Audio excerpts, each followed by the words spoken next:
Hello, Brett. Hello. How you Yeah, doing, here we go. buddy? Yeah, good, thank you. We're on this is my first dual podcast, it appears. Yeah, The Conscious Diabetic and the Alternative Movement podcast, isn't it? that's it, man. That's it. Alternative Movement slash Conscious Diabetic podcast. So Now, we've teamed up on this one because we both do a podcast. We both reached out to one another, so we thought we'd just kill two birds with one stone and yeah, basically combine the podcast. and that came from me being an adaptive athlete in training in CrossFit.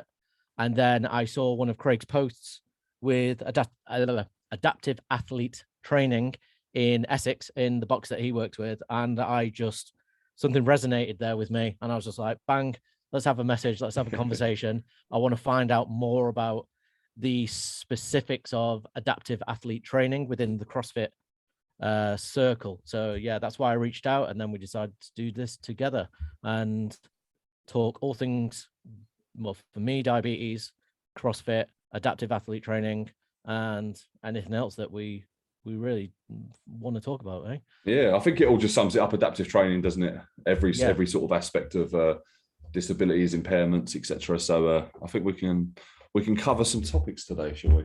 yeah. So Cool. I think I'm gonna go back on you now and say, where did you start from? Give us your backstory, Oh wow. and tell us how you got into how did you get to the adaptive athlete training scenario? Well, yeah. So for me, I think I'll say I'm able-bodied, so I've not got any disabilities or anything like that. And to be honest, I sort of fell into it. I've been a trainer for over 10 plus years now, a PT. I've worked in sort of commercial gyms, getting people ready for their summer bodies, getting people ready for going on holiday, weddings, etc. And Yeah, I've done that for a while. It was great. I love what I do. I still train able-bodied people, and obviously, predominantly now I work with people with disabilities. But yeah, for me, I just found it wasn't fulfilling enough. And don't get me wrong, I still enjoy doing it, but it just didn't. I didn't feel like I was making enough of an impact. And then so I've shared this story before. I've shared it in some of my articles as well. But I was given the opportunity to run a class for people with autism. So it was just like a fitness class. It was actually in Chelmsford at the college, just like about 40 minutes away from myself. So yeah, someone said to me, "We've set up this class. Would you be interested in running it?" Now, I've always been someone that will take something on, even if I'm a little bit unsure. I like a challenge. yeah, But at the same time, I was absolutely bricking it. So yeah, I turned up to the college. I walked into the gym. I said, like, obviously, what I'm doing, I'm here to do this. And then I went into the room. And then all of a sudden, there was probably about 10, I think, between 10 and 15 young lads come in, and all with varying levels of autism. A couple of lads there with Down syndrome as well. And at that point, I thought, crap.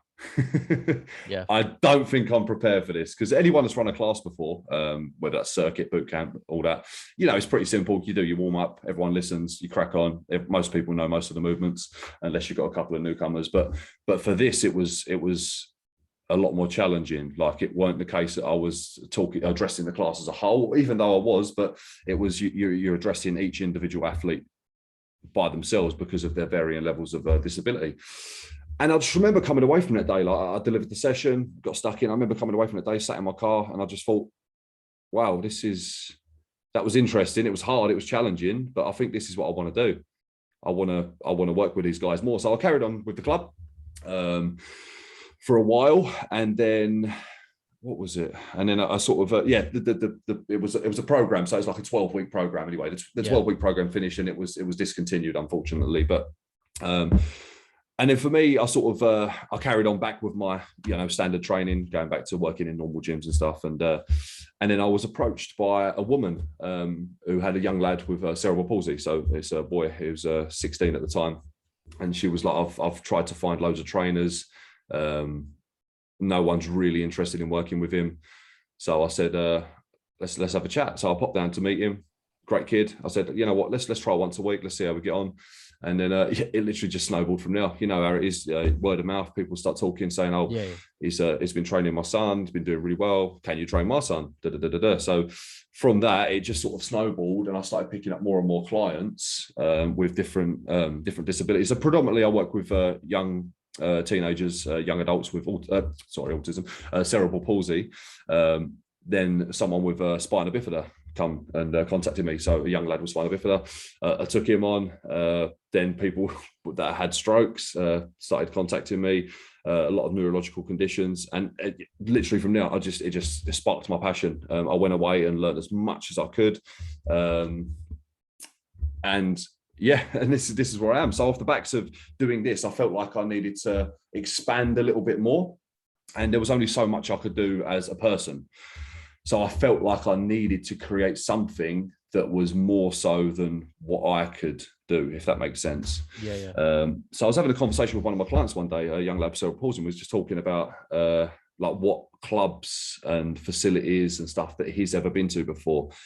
And I was quite shocked to find out there wasn't anything. There wasn't really anything out there in regards to sort of like sport. There was sort of like sports clubs, but it was very much, I don't know how to word it without being sort of horrible, but it was look, almost. I doubt the intent is horrible, being horrible when you're trying to highlight. I think you mean, I'm going to jump in and say, absolutely, the ones that are focused on in, say, the adaptive Olympics, like, yeah, like there's all sorts of conditions and whatever else. I'm sure, like, yeah. That grouping, shall we say, just like, yes. So what I found was a lot of the conditions or disabilities was all lumped into one category. In regards to sort of like, you'd have like a group of like kids with CP and then autism, which you'll know yourself if you've worked with anyone like that. It's a very, very different way that you would approach these sessions. So I went, I'll tell you what, give me a couple of days. I'm going to go away. I'm going to try and find some clubs, and I'll put you in contact so that you can go and potentially join these clubs, and start building a bit of a community. So I started looking in local councils and local sporting facilities and stuff, and like, there was nothing out there. There was nothing at all. It was like a swimming club, and then like almost like an activity club, like doing very, very simple games. And I thought, no, this is not cool. I think there needs to be a cooler edge to it. And obviously there's the up and coming sort of stuff within adaptive CrossFit. So off the backs of this conversation, alternative movement was created. So it was just like, there needs to be something out there. What alternative exercise is there? Alternative movement. The name came about, and then I thought, you know what? That day I created an Instagram page. I've never been one to. I was never one to sit down and record myself talking. I was always a bit worried about that. I felt a bit of a div, but that day I just felt so passionately about it. I set my tripod up, sat in front of it, and I said, right, my name's Craig. I'm doing this. I want to create something cool in the area. I want to start bringing people together, create a community, and just, create a really fun, friendly place to train. And the response I got from it was amazing. I had so many people reach out to me and say, oh, this is so cool what you're doing. How can I get involved? Can we have a conversation? Like yourself reaching out to me. And that's also how the podcast was sort of born as well. Like, people wanted to talk to me about it. So I thought, yeah, screw it, I'm going to start a podcast. Go on, sorry. It makes it worthwhile. You starting something, and then it's good when people start reaching out to you. Yeah, exactly. From nothing. Like I said, again, it just rings true for me because I'm an adaptive athlete. I've been I don't see it as a disability for me, or I don't see it. It's just not within my mind remit as a disability. It's just shit that's happened to me. And it's if anything, it's made me stronger. Absolutely. More adaptable to anything really. So yeah, you started that, you started the page, you did that. So on my side, for your listeners, that I say, I've been type 1 diabetic for 37 years of my near 42 years of life. I have broken my spine. I've evaded death plenty of times through my diabetes. But I had 10 eye operations called vitrectomies. I lost my right eye just after my wedding in 2013.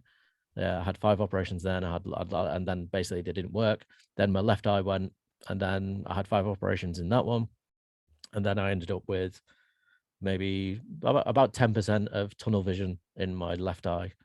And that's my adaptive conditioning, as well as being type 1 diabetic for 37 years, going through all the things under the roof: depression, anxiety, suicide stuff, from losing my eyes, and alcohol addiction, drug addiction, just literally everything under the sun, as a coping mechanism to life, shall we say, as an escape. And the one thing that changed pretty much everything for me was CrossFit. That somehow, like, I did go to the gym, but the gym wasn't challenging enough. And then I found CrossFit 3 years ago. That seemed to something clicked. The trainers, the course, the coaches, the environment, the atmosphere, the whole thing of being the better person every day. That is the new addiction for me. And then 3 years on now, I've just done the CrossFit Games 2022 Adaptive Men's Vision Division, and then I qualified for the semi-finals/finals in position 19. So for me, that shows how transformational CrossFit can be in changing one's mindset and making you feel of value, I think. And I think that's what your training does to these individuals. That there's no one, I say disability, it's a funny word when you say, oh, you're disabled and you this, I don't think they feel that. But it gives them, I'm sure it's like, I only speak from experience in that it gives you absolute value in yourself when you do these things. It puts you on an even playing field, I think. Yeah, it puts you on an even playing field. It's that community aspect of CrossFit, I think, as well.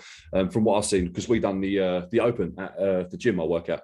Yeah, and my adaptive athletes competed alongside able-bodied athletes, and it was amazing to see that contrast, because it wasn't just like, you know yourself, you go into a CrossFit gym, and I think a lot of people's idea of CrossFitters is like these absolute elite machines, and it's not always the case. Like, yes, no, they have that mindset, but you know, you get your beginners, because there's so many different categories within CrossFit. You know, your foundation, your scaled, your RX, and then obviously you go into the adaptive category. Within different categories, you got your teens. There's just so much to offer that everyone is still working at the same level, but just at their own level, if that makes sense. And I think a bit more advanced. That's it. You've got to start. You've got to start somewhere. You've got to put that one foot down and walk that path.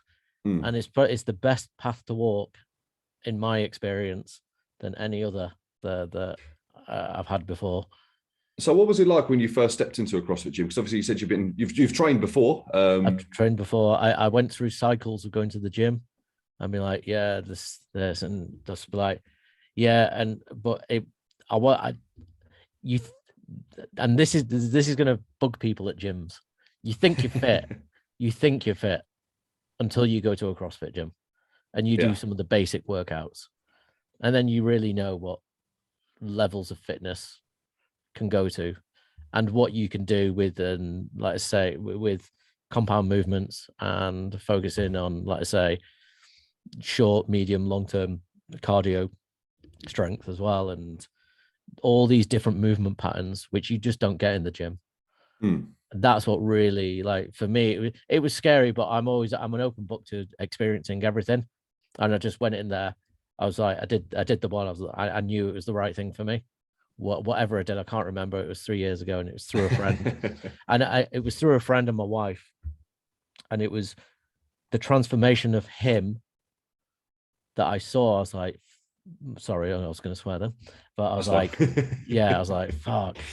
That is some transformation. And then it's not even about the body. See, and this is only from doing CrossFit, is put the mind there first and the body will follow. In my experience. And like, again, it's not even about the looks, or it's not even about, like, I don't care what I look like. I don't care what it is. As long as I get to CrossFit, do something. And even if I don't go to CrossFit, I do a CrossFit style workout at home. And that is ingrained into me every day, to do something, to movement, to do movement, to do compound movement patterns, to do various things. Like I say, resistance bands are probably one of my favorite things. Deadlift, one of my favorite things. Doing all these things that generally I never did at the gym. It was just isolation movements. So you sit on a machine, you do that, you do that. You'd think you'd work out, you'd think you'd do stuff, but yeah, it's nothing compared to CrossFit. And I think that the ego goes when you go to CrossFit. You learn to like really respect and listen, because you know nothing. You think you know stuff, but you don't know anything when you step into a CrossFit gym. And then you just observe, listen, and learn. And that's a part of the experience of CrossFit. Is like every day is a school day. Every day is a school day. And I get obsessive about things. It's just my nature. And I do love that. I do love that transformation you see, because when I'm running like the CrossFit classes in there, when you have a newcomer in, especially someone who's trained before, you do have that little bit of ego still left within them. It's there.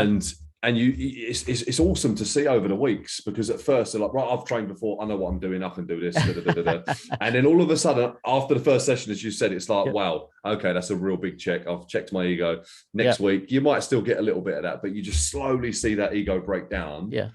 And that person really start to transform in themselves, not just in their body, but in their mindset as well, and how they listen to you as a coach. It's the mind. It's getting control of the mind. Like that ego, the ego is a pain in the ass. And once that gets checked, then that's a thing. And focusing on like the gyms, or say again, I go from my experiences of going to the gym. I never really touched a pull-up or like engaged within like the back muscles properly or doing anything like that. I'm now, just this morning, just before this, actually, I did my training session. I wrote on I've got a whiteboard now. I've got a marker on my balcony. So I wrote a marker out my stuff. I take a photo. But then I write like 50 pull-ups. At no point I would have ever explored 50 pull-ups, but I do 50 pull-ups broken down into 5 pull-ups in 10 segments and like 30-second breaks. But if there's a number on the board, I've got to do the number on the board. And there's that thing in CrossFit mentality, is you do those numbers, you do it, and you do it. There's no quitting, there's no stopping, there's no nothing. And up until either the timer goes down or you reach your timing point or the numbers, that's what's been drilled into me in my head now from being at CrossFit. It's just, and that's now the attitude I take with work, with everything. It provides structure. Yeah, discipline. I was going to say that as well. It's just not just about in the gym that CrossFit does. It spills over into the rest of your life, and that's not just in work, but your family life. You know, like even down to your pets. Like you get structure in taking your dogs out and all these bits and pieces.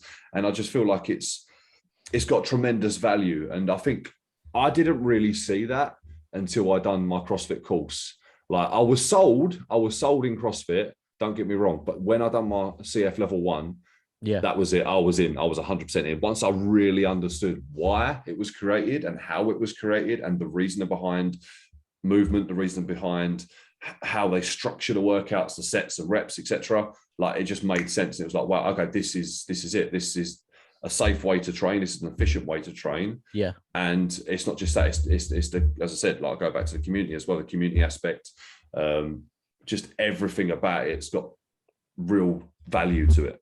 And how was that level 1 training course? Because I'm just studying the manual. I'm going to do my level 1. Okay.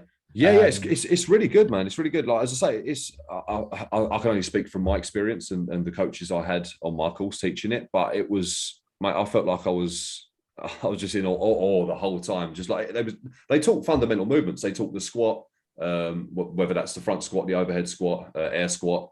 And it's a pretty, you think that's a pretty basic movement. Like, okay, I've got that nailed. But like the way they explained it and the way they was talking about it and how to coach it, and it was like, oh wow, yeah, back to basics, love it. What else did we go through? Yeah, so on your first day, you sort of spend a lot of time learning about what CrossFit is, how it was created by obviously Greg Glassman. Then obviously you go through the movements, then you go through some more theory. And then at the end of the day, you do a WOD. And it was quite interesting to see, because there was a couple of people on my course that was just sort of very new to CrossFit. And there was actually one lad that's never done CrossFit before. So I was quite confused as to why he'd signed up for the course. But, you know, fair play to him. He absolutely smashed it and gave it a good go. Yeah, it's an interesting course. It's hard to put into words, like in a small sentence, but it definitely had tremendous value for me as a coach. I've been an experienced coach for a number of years now. I've been teaching strength and conditioning, so very, very similar sort of principles to CrossFit. So I've been exposed to it for a long time, but just doing that course alone and just understanding what CrossFit is, and not just about the exercise prescription, but also the nutrition aspect of it. It's just simplifying it, really, simplifying it, giving it structure. And that structure, as you've seen yourself, can be replicated throughout CrossFit gyms and other boxes across the world. Now, obviously in America, CrossFit's really, really growing. The UK is a little bit behind, which we a lot of times are. I don't know how it is. I don't know how it is where you are at the moment, because obviously CrossFit's, again, there's one CrossFit place in Ibiza. There's a sort of a couple of functional movement places, but I'm a CrossFit till I die type of person. At Isla Blanca with my coach Nico. And there's another one opening just on the other side, but in Spain it's quite popular. You'll see, I think there was a couple in the adaptive division, even the division impaired. There was a Spanish person, I think second. There was a few Brits. We were flying the flag for the Brits. There was about 5 Brits in the vision impaired that finished in the top 20, I think. So it's you can see that there's massive benefit there in vision impairment. Even, let's say, just communicating to the people that this is the better movement pattern or way to train. Because I speak with people and they're like, oh, I heard it, you get injured, or I heard you do this, or like, say my shoulders are screwed, or it's screwed. I'm like, well, you're either doing something wrong, or you're going in it way too much too early and trying to do too much too early, like people do at the gym. Right, I'm going to go and lift 120 kilos, or I'm going to go do this, without putting that, like I say, those foundations there in place before you even work up. Again, I've been victim to that. It's the ego again. So you have injured yourself in the gym? Yeah, well, in the gym I injured myself. Even training, I had a personal trainer. I injured myself there because I was doing personally too much training in the day. But now, and I tore some sort of muscle in my ribs. So was you secret training behind your trainer's back as well? Yeah, well, I again, I'm sort of an obsessive, but I was doing too much without control. Okay. So now my daily is like it depends, 2 hours a day of training, and so I'll go to CrossFit. But if I'm at home and train, I train in a tanky weight vest as well. So I'll do the pull-ups in the weight vest. I'll do everything with a weight vest on, because I'm just doing that little bit extra. It's that sort of CrossFit Games mentality for me. It's for me to do extra, to condition my body more, to do more when I've not got a weight vest on. And for me it worked. I do a like 5-10K run with the weight vest on as well. So yeah, it's just, let's say, for me it's slightly obsessive. So how did you find? In a healthy way. Well, there's worse things to be addicted to. There's worse things to have, and I've only seen benefits from doing CrossFit with my diabetes as well. That is the one thing, is there are notable improvements into diabetes care, and results from blood sugars to appetite control, to what you eat as well. And I'm a big proponent of good eating. And it's this is I spoke with the guy who did a method called Mastering Diabetes, and that was Cyrus Kambata, and he was a guest on my Conscious Diabetic podcast. But it's about the whole foods. It's the same thing with CrossFit as well. The foods on the outside aisles of the supermarket, the greens, the whole foods, nothing with sugar, nothing processed. Obviously with CrossFit it's meat and other things, but I don't eat meat. But healthy whole foods is the one for diabetics as well. So how did you find that, your first experience within a CrossFit gym, especially being an adaptive athlete? So how did you find the coaches were with you? Was they quite willing to work with you straight away, or did they want to know a little bit more? No, they wanted that. There's a whole, with the diabetes, there's a whole process that I had to go through. I think I was the only diabetic there. I was the only adaptive athlete there. So, and I'm strong-headed is not the one. Stubborn is the other. I'm independent and stubborn, and that's grown out of necessity.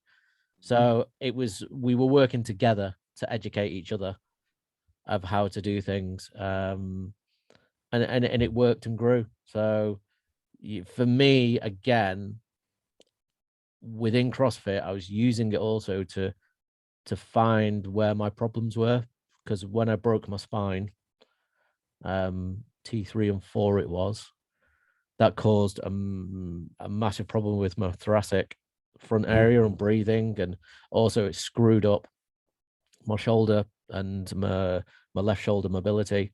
I snapped my leg in two a few years ago. Was that at the same time as you broke your spine? No, that was set. My spine was 20 years ago. Okay. But I didn't do anything about it really after that. CrossFit didn't really exist in my world, and it was just exercise, but I just left it. And then progressively things got worse, because your body adapts in these really weird ways to be as efficient as possible, but that screws up all sorts of things. And up until the moment where you try and establish good, functional, efficient movement patterns, you don't even know where you're at. So I'd screwed up a load of things, especially my lower back was really strong, but my back was sort of super curved. My shoulders didn't extend properly. My blades didn't go back. Snapping my leg in two. I've got a metal rod, ankle pins and knee pins, but my hip was out of alignment as well. And I didn't know this until I went to a chiropractor about 2 months ago. And the chiropractor, again, not wishy-washy, chiropractor fixed. My neck was extended like inches out as well. So it was making your head weighs about 6.5 kilos, 6 kilos apparently. But my neck extension was like that. It should be like that. So it was making my head weigh about 20 kilos to my brain. Then because it's not positioned right, so it should be up straight. So we sorted all that out. My spine, when he cracked and did all my spine as well, it was probably one of the most amazing things in the world, because all the communication from the T3, 4 and downwards was not working right, because it was completely out of alignment. So that really worked. He's a good chiropractor though, but yeah, that really was one of the main things that fixed a lot of problems with sort of energy transfer, shall we say, and communication, as well as CrossFit. So yeah, that first that first experience of CrossFit, it wasn't scary. Fear is a funny thing. It wasn't fearful. It wasn't scary. It was just like, this is the one. It is amazing to be coached. To be coached is a good thing as well, or to be supervised, because you don't know. Even people that go to the gym, they do it wrong generally, unless you've got someone coaching you. It's the same with business. It's the same with football or anything. Like, it's good to have a coach or someone supervising you and giving you guidance, instead of you just being in your own head saying, I'm doing it right, when you're not. Generally, no, it's important, man. Even me as a coach, I'll go to other coaches. I'll go to classes. Like, I think it's super important to be not called out, but like, to make sure you're doing things right and make sure you're doing it as efficiently as possible. And you can't see them sort of them small nuances within your own technique. No, especially in a CrossFit gym. How many mirrors are in a CrossFit gym? Yeah, I've seen none. To be fair, we do have a mirror in our gym. Simply because the guy that owns the building, he had a massive gold painted side mirror, and we've got a bit of an industrial look going on. So we thought, it looks quite cool. So we put a mirror in our one. So, but even then, like, you can't really check your technique very well. Like, if you're trying to snatch, you can't turn your head to the side and go, "Oh, am I doing that right?" Hence why you record it. It's one of, and that's accountability as well, which is again, a thing for CrossFit, isn't it? It's being accountable for your actions and record it, learn, show your progression. That's the things with like I log. God, my whole life is logged anyway due to diabetes, but especially with CrossFit, logging your progression with anything, and it shows that you've achieved things or you've progressed and you've done. Let's say I remember when I started deadlift. Deadlift was about struggling 50 key deadlift, and that was a struggle. And then I think just before it was maybe September last year, I did a 160 key deadlift, and then I was hoping to do 200 at some point, but I had to pause because it was just one of those things. But yeah, well, I mean, you did break your back, so yeah, and I wouldn't blame you being a little bit tentative with that one. Yeah, it's you set these goals. You. That's the thing with the coaching as well. You set a goal and then you progress to that goal. Like I say, again, for me, I struggle with pull-ups, but and especially kipping and doing stuff. I did my first chest to bar on the CrossFit on the 22.3. 22.3, Yeah, 22.3. I did my only chest to bar, my first chest to bar on that. But that was an achievement. I'd never done it, and I did it in 22.3. So it shows that progression is there. It shows that you are actually getting better. You are doing more.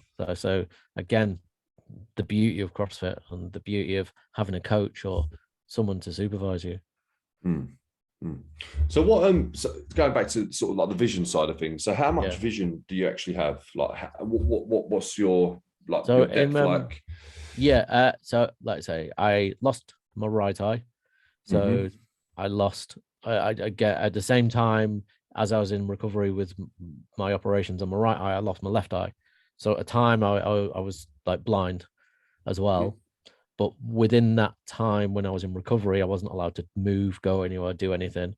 I had to put I had to be face down for 18 hours a day for about 3 weeks. Because I had gas. I had gas in my eyes, in the eyeball, to hold things together. So first it's air. That didn't work because I had a load of hemorrhages, bleeds. Then I had gas in there. That didn't work. Then they take all the what's known as vitreous humor, which is the inside of your eye, the squishy stuff, and they replace that with silicone to then hold the eye in its shape as well. So then I had silicone in both my eyes to hold my eyes like together. I had plastic lenses put in as well. Before that, I had all my retinas mapped with laser. So I had about 150 sessions of laser treatment on my retinas to save that.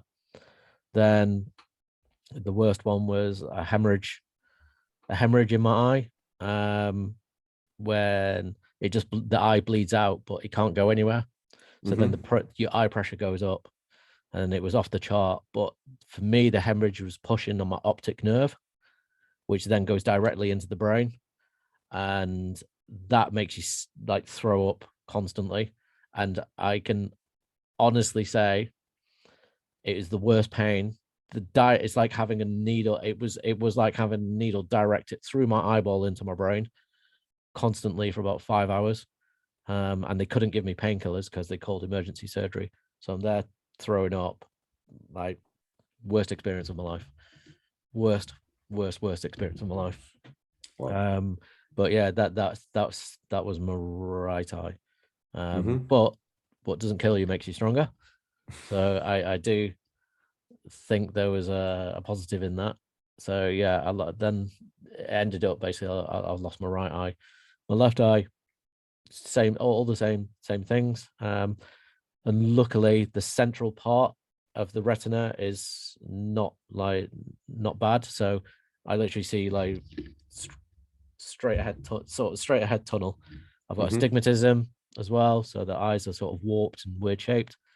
And then I lost all my peripheral vision as well. Like say, if I've got tunnel vision, I've lost my peripheral. And then my nighttime vision is completely shot as well because of the laser treatment. So basically the rods which react to light don't really react to light. So when you go into a light room to a dark room, your eyes adjust pretty like pretty instantaneously. So the rod, for me, the rods that like they're like little muscles that well, they do sort of a flexion thing. They just don't do that. So it takes about maybe 5-10 minutes for things to adjust, and then I get loads of glare, and yeah, it's one of those things that you have to learn to cope with.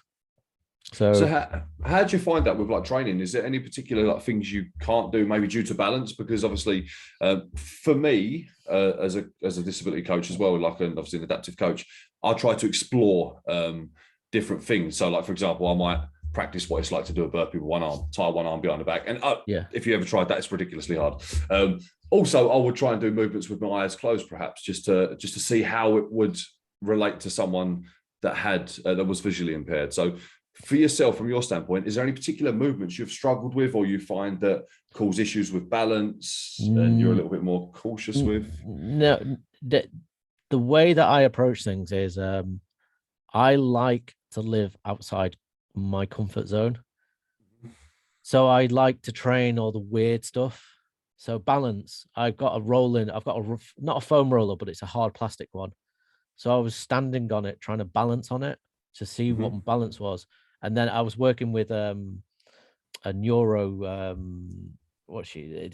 name's Layla, and she was sort of a pain neuro specialist as well, but she did pain treatment and functional sort of muscular treatments and massage. But she was teaching me about self-awareness as well.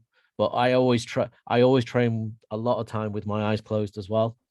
Okay. And it's a weird thing to say, but it trains the mind as well. So you know what your balance is, or if I like to explore what it's like to balance on one foot for 30 seconds. Can I do that?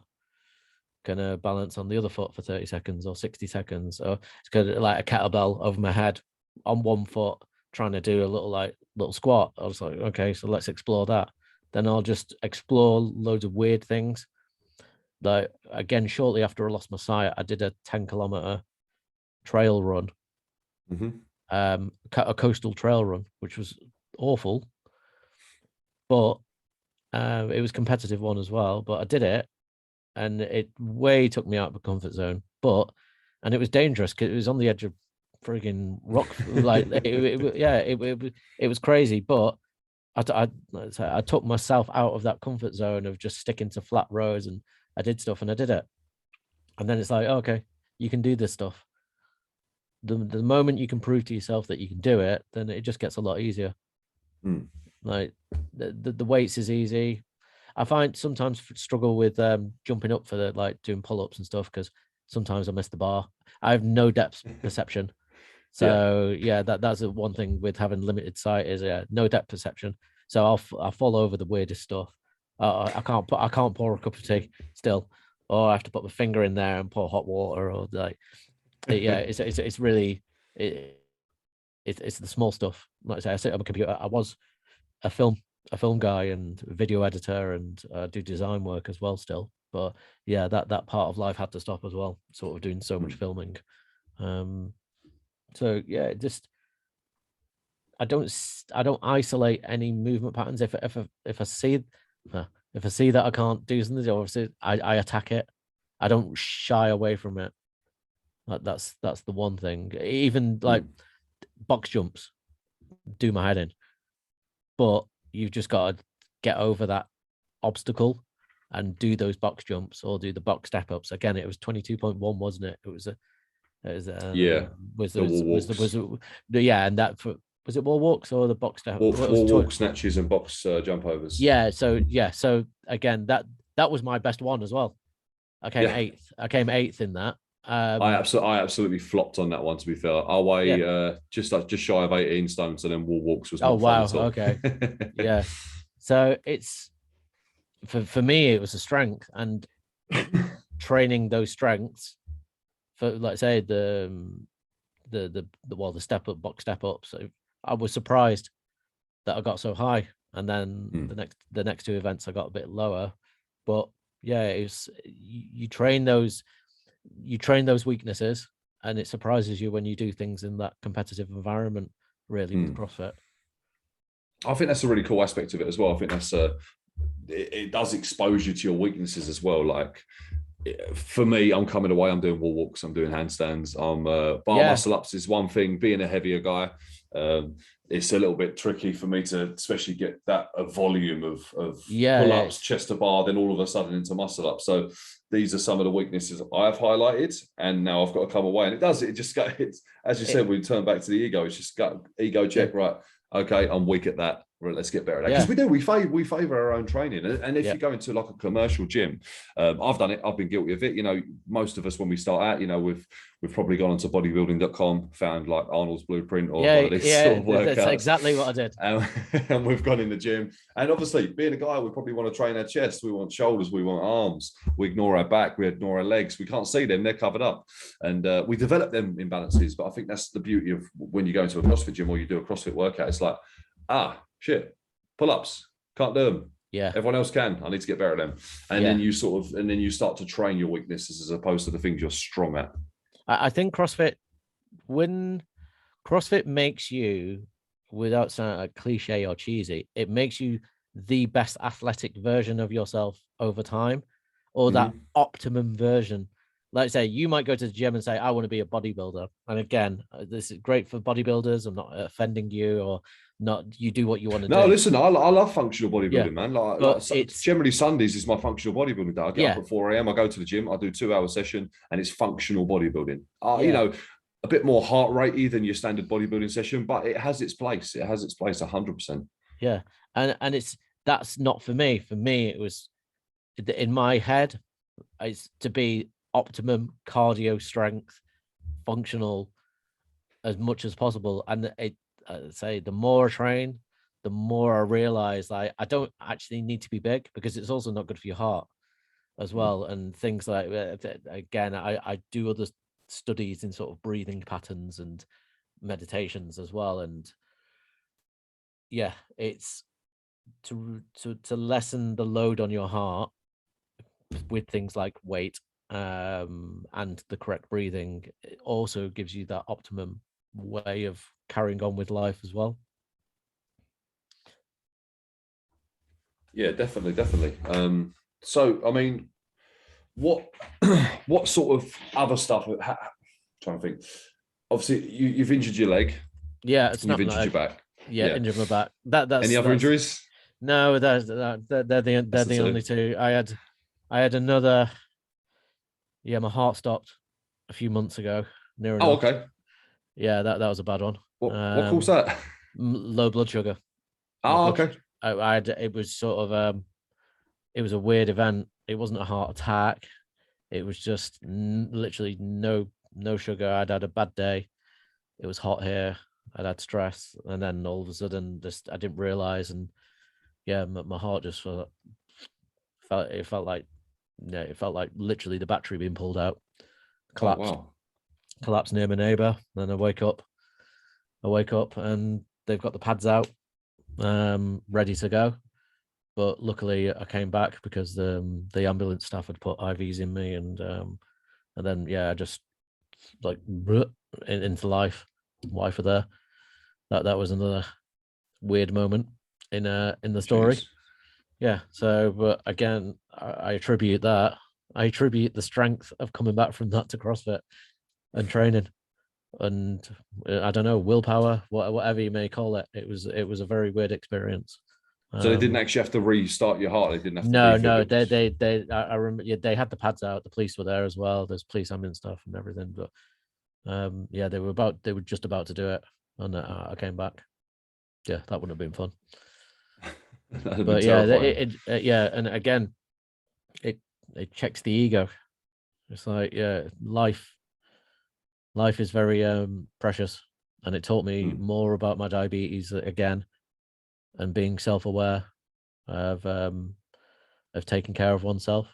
And again, for me, that just shot the fitness thing, the CrossFit thing, the Conscious Diabetic thing that I do, and to talk. And again, I've not talked so much for the past few weeks, but that's because I've been training I was doing the open stuff. But just focus health, lifestyle, fitness, and to try and be as strong as possible, because you have no idea what's around the corner. And let's say what's the CrossFit saying? The unknown and unknowable. Be prepared, or be prepared for the unknown and unknowable. I think it was. Yeah, any eventuality. Be Yeah. harder to kill. Yeah. So that's it. So I think, and again, I'll attribute me surviving that episode down to just being as strong as possible. So how long have you been doing your podcast for? Podcast started last year, and Okay. yeah, it started. When did it start? Yeah, last May, I think, May or June. So with my podcast, I interview experts or leading athletes who are diabetic.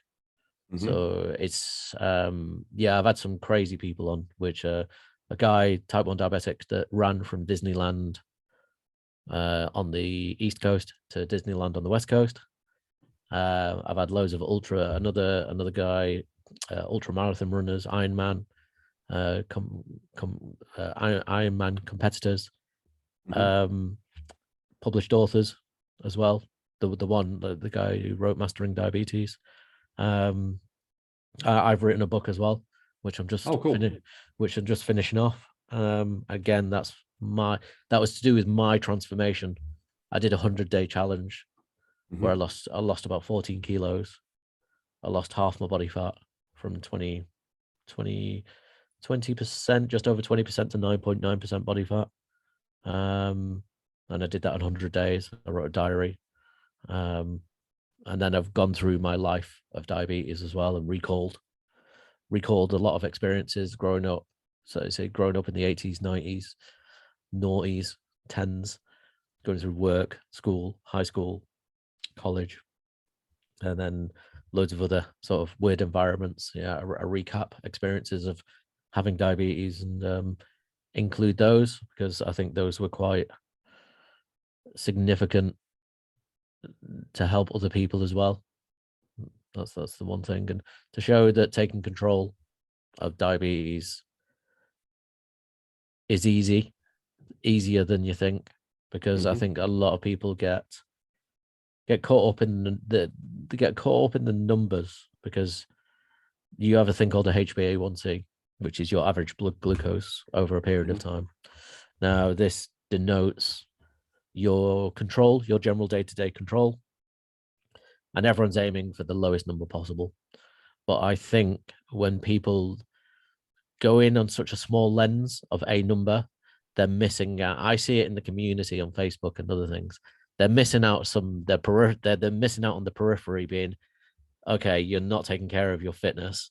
You're eating some of the wrong foods. You're not doing certain things because you're focusing on this one number. But this one number isn't going to save your life if you don't have any cardiovascular output, or you don't have any strength output, or you don't have certain things. So I'm hoping with my book, it tries to widen that scope or lens of to get out of that one number focus. And then I'm speaking with a guest next week. He's a doctor in the UK, or is a PhD or in the UK, and he's developed all the exercise programs, or the main methodology of exercise treatment for diabetics, and it's this treatment sort of protocol is used around the world. So I'm looking forward to speaking to him as well. So yeah, I try and speak with experts, coaches, athletes, people who've really excelled, to distill that information for the people lower down in their journey or earlier in their journey, to show that, like I say, anything's possible. It's just it's discipline. It's that step out into the unknown and the discipline that's required. It's not easy. It's taken me 3 years to sort my shit out. And that was because I was coming up to my 40th. I was like, fuck, if I don't, if I don't change, then it's going to go downhill from here. So have you find, like, speaking to other diabetics as well, have you found, because from our personal view, when I've worked with someone with diabetes, or I've had a conversation, there's like a very self-destructive edge to it. if that makes sense. Yeah. Like, Yourself. like I could completely get the frustration. You've got to constantly manage your blood glucose levels. You've got to constantly be injecting yourself all the time. Yeah. And I could imagine that gets very frustrating. It can do. It can do. And it depends on where in your journey you are, I believe. Let's say I was 5 years old. So I've grown up. I've not known any different in life. And one part of my discussion at some point in the future will be the psychological impact of diabetes to a child and then growing up through life. It's something which interests me, and it's something which obviously has affected me. And that came out in alcohol and drugs and whatever else. And seeking something which to fill a void. And sometimes you don't know what that void is, especially at 5 years old. Your brain protects you and does all sorts of crazy things. And then if you don't talk about it, if you don't have therapy, if you don't have a self-awareness or that conversation with yourself, then it can destroy you. And evidently it started to do that with myself up until I sought help and tried to change myself, made a conscious effort to change myself through education and, let's say, with CrossFit and other things. So, but yeah, diabetics can be destructive. Having diabetes can be destructive. It is tiring. You do get burnout. But you have to switch the mind to approach it in a different way.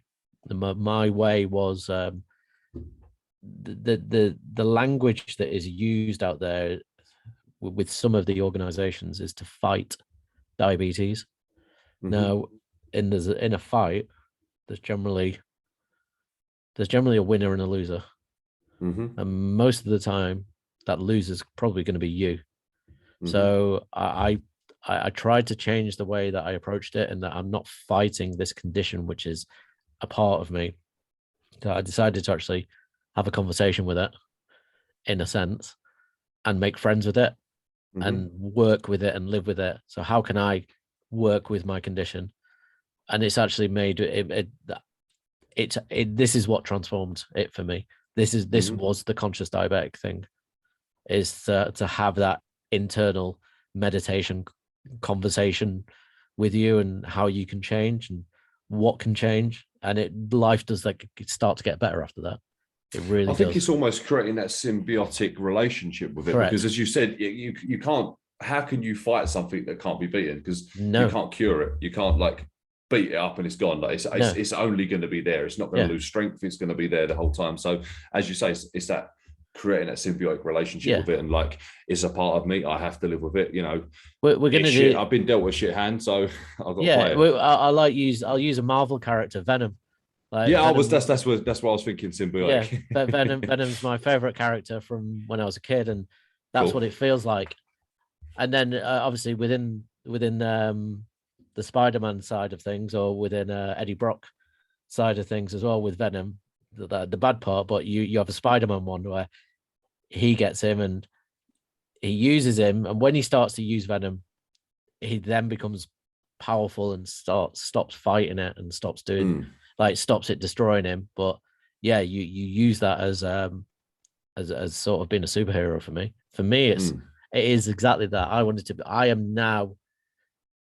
I'm now sort of that vision, or the superhero that I wanted to be when I was a kid, with the condition in a weird way, like being that person who's training, being that healthy person, being that right person, and that's sort of my hope to inspire other people. Really, this is the reason for the CrossFit Games stuff, the reason for doing the book.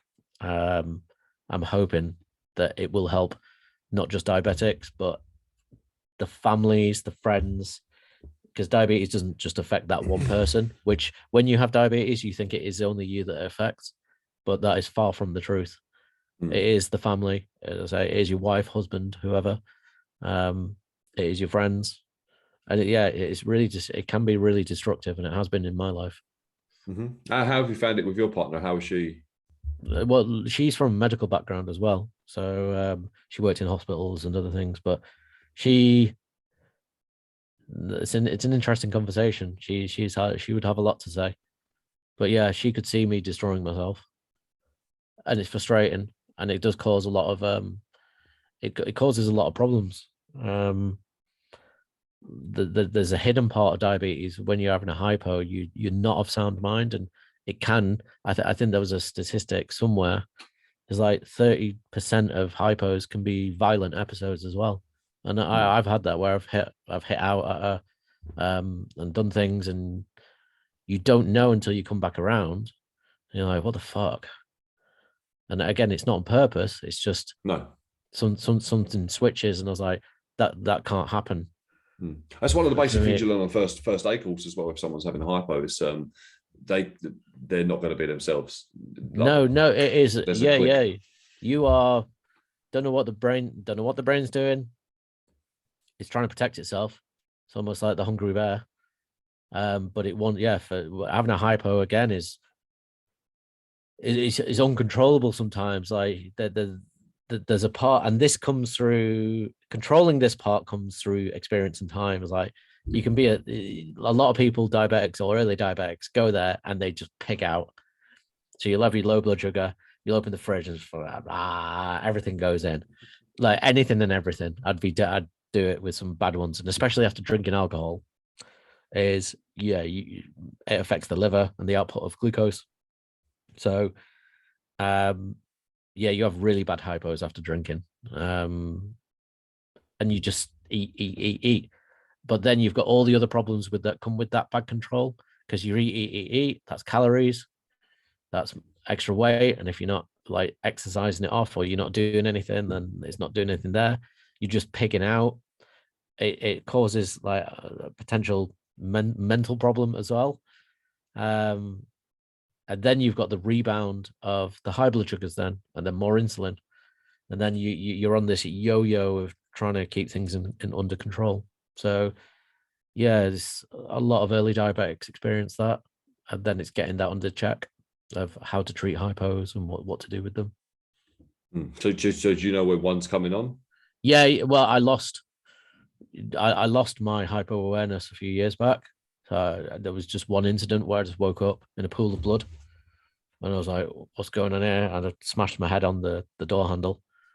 And that was like, oh wow, okay. So then I went to hospital again, and then now I've got where is it? I've got my Dexcom, which links to my phone, and then my wife sees my blood sugar. I've got my pump, which then talks to my Dexcom, which then administers things automatically. So I get alerts now. But generally I can feel it a little bit, and my main go-to now is dextrose. I've got 2.5 kilo bag of dextrose right there, and I know like 25 grams of that in some water, bosh, done. Not many calories, nothing. Like it's not going to affect. I don't have to have biscuits, eat stuff or do stuff. It just goes bang straight in. Oh, it's instant. It's instant. I've had it with clients before that sort of that have trained too hard, and bang, give them some of that there. But and especially with the client, especially the effect on like with diet. I found when training as a diabetic is you start off having a lot of hypos when you do training, and then it's almost like relearning what your body can do, especially with things like doing a lot of cardio, rowing, cycling, the air bike and everything. That's going to kill your blood sugar to start with. But do that if there's an order you should really train as a diabetic, and it's to do your weights first, or to do your heavy lifting first, then do your cardio stuff after that.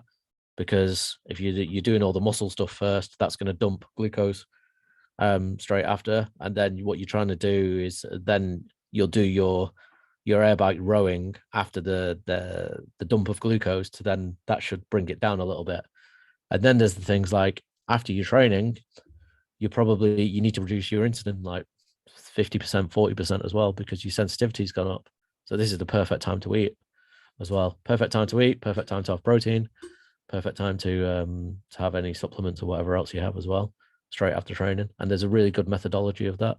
And I learned this from Jackie Moran, who's a great British athlete, great British dietitian.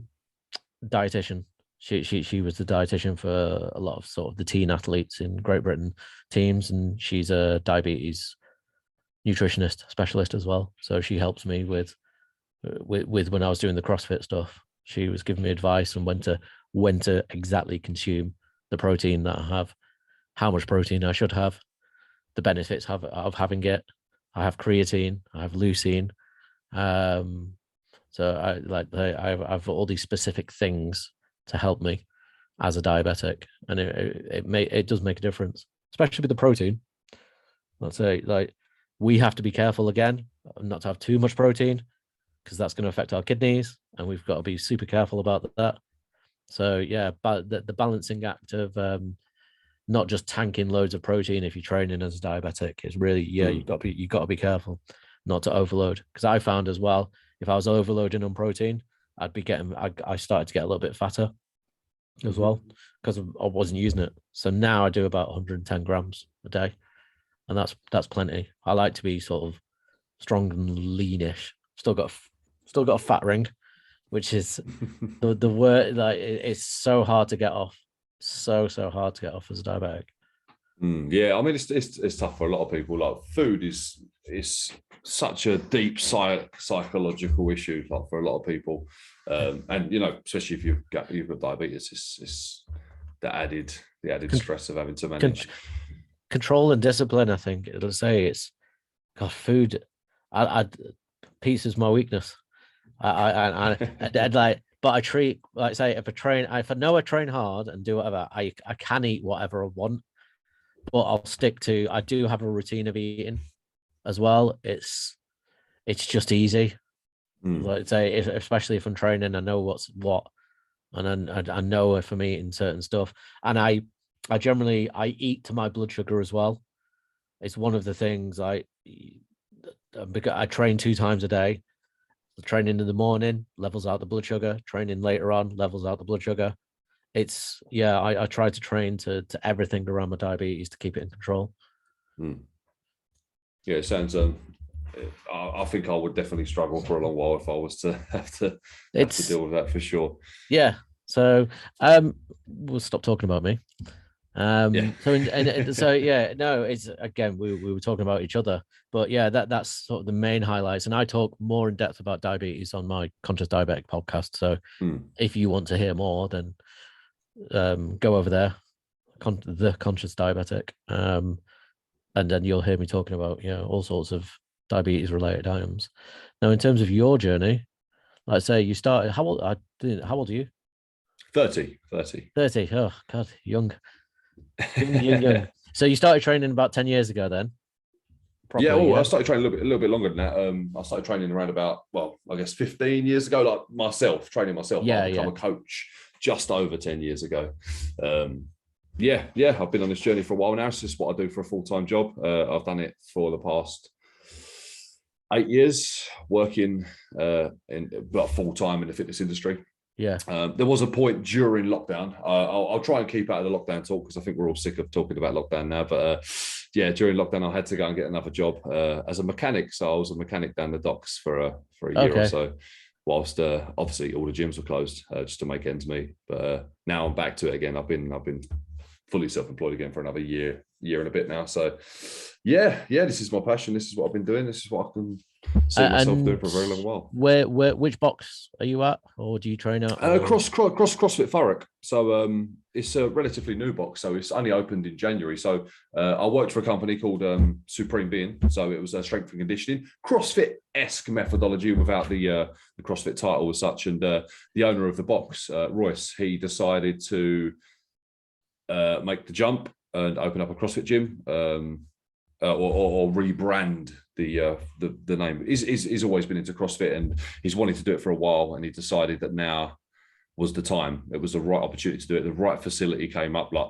fantastic for me. It's about a 5-minute drive from my house, which is great. Right. And so at the time, I was still running my my wheelchair weightlifting club, or the beginnings of the adaptive CrossFit classes, like a village hall. But it wasn't super cool. It was just like a basic hall, like you might have like a birthday party or whatever. So he opened up that. He took on took on this facility, and then now I'm a CrossFit coach, so I coach CrossFit there, and Okay. but also off the backs of that as well, I sort of run my company within there as well, Yeah, yeah. and so I've got a lot of work to do. It's very new, and it's just about creating awareness now and spreading the message and putting in the hours. And in terms of the adaptive classes that you do teach, or the adaptive members do teach, so you've got wheelchair users, you've got you go through the list of who you've got, like say. Yeah, so currently people that come to my class, I've got predominantly CP, so cerebral palsy, Yeah. varying levels. So obviously you get different types of CP. You get some that affects lower half, upper half, Okay. just one side. So within my class, I've got sort of almost one of each type of CP that you can get. I've got one guy that had meningitis. It affected his ability to walk, talk, balance, etc. Okay.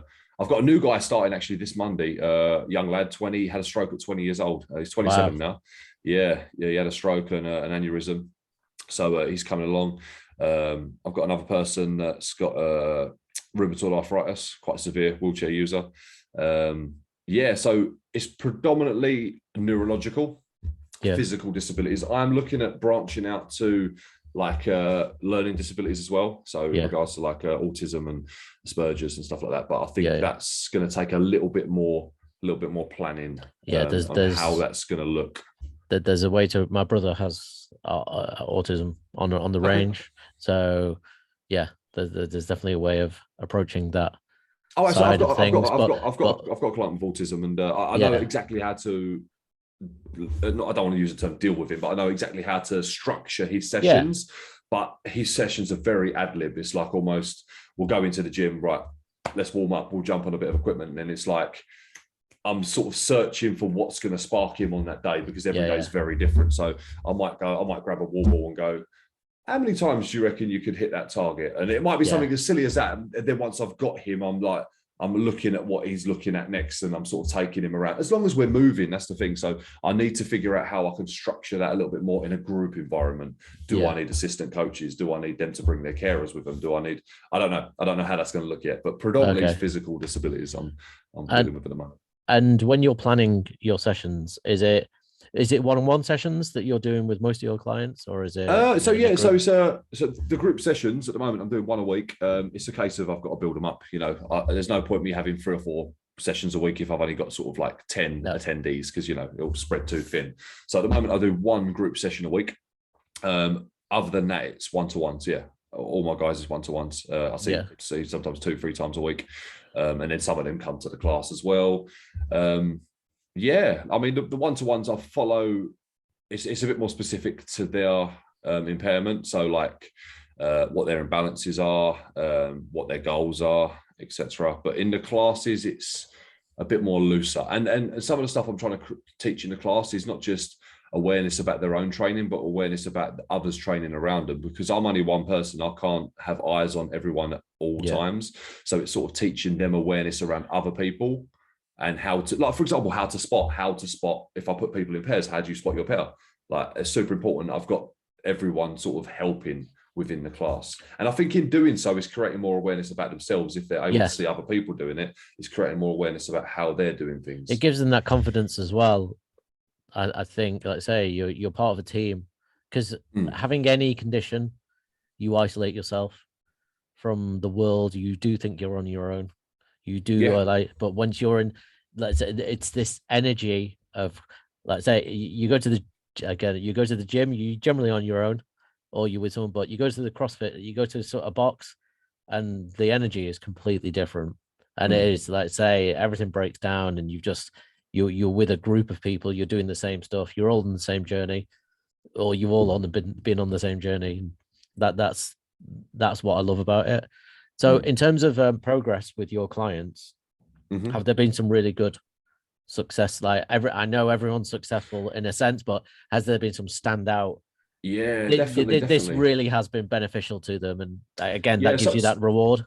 So because this is what I'm doing is quite new. So at the moment, we're looking at getting a lot of government funding for some of the projects we're looking at running. So we are looking at measuring a bit more scientifically. So we're investing in some software in regards to like range of motion, so we can start to track people's range of motion. Because at the moment I've been doing it, but very much it's been quite loose and just having fun with it, really. But now I want to get a bit more serious. I want to start actually tracking people's progress, like data. I want forms. I want to be able to go to the council and go, this is what I've done. This is how I've helped these people. I want to replicate this. So for example, I'll use one of my guys that comes to my class. His name's Callum. He's got CP. So he started training with me two years ago, I believe, just under 2 years ago, I think it is now. And it's not just him physically getting stronger, like in range of motion within his joints. It's, from what I've seen with him, it's confidence. His confidence has grown. When I first sat down with him to do like our sort of onboarding, his dad came with him, and his dad was speaking a lot for him. I always try and make a big effort to speak to the client and not the person with the client, because I feel like they're a person. They're not like an object. They're not a spare part. They're not a spare part that's just there to observe. And I think that was one of the conversations I did have with his dad at first. And at the end of the session, it's the second session, I said to Dad, look, great kid, really want to work with him. I think he's got a lot of potential. One thing I'm going to probably say, I don't know if this is going to annoy you, but you do talk a lot for him. You talk a lot for him. I think it's about time you sort of took that step back and let him take leading conversations. And I feel like that was quite hard for him to hear, because Callum actually told me, he was like, I think you pissed my dad off. I was like, why? He went, you said that. But then a few weeks later, his dad went, no, do you know what? I think he was right. I think that was the thing that needed to be done. Yeah, because I've got the bollocks to say it, and I think it's important. I'm happy to call people out if I feel like it's going to improve them. I'm not going to slag someone off. Yeah, as a coach, you're not doing it out of shut the hell up, or it's actually to let the client grow and to let him have his own voice. Just because he's disabled, just because he has a disability, doesn't mean his voice is worth any less. I don't think his dad was trying to be horrible in talking for him, but he's cared for him since he was a small boy, and he's done a lot for him. So there was good intentions in there, but in doing so, them good intentions was detrimental to his development as a person. And I'm sure that made the dynamic of the father-son relationship even better as well at some point. Yeah, so like even now, down to coming back to the CrossFit Open in a second, but anyway, so Callum's been training with me. We're just sitting. So I've got a garage attached to my house that I turned into a gym during lockdown. So we trained in there. We just talk crap all the time. We're trained. I think I saw the videos. I've got some videos on there of me training in the garage, which I'm not there. I do use the garage for a couple clients now. That's a little bit uncomfortable training in a bigger space. But I don't really use that garage anymore. But we'd just hang out. We'd train. We'd talk crap. We'd talk about goals, what he wants to do and stuff like that. And so, over time, I just saw this person grow and develop. Now he's currently volunteering in a school, a local SEN school, so special education needs school in the area. So, which was one of his goals. He wanted to work in schools. But he felt he was limited due to his disabilities in the wheelchair. Now he works in a school. So the next step is what we're looking at doing. He wants to become a PT. I teach PT courses as well. So getting him onto the PT course, getting him the funding for that. And he's going to be a personal trainer. So for me, he's sort of like at that 5% of a success story, but that 5%, that growth that he's made is huge. Yeah.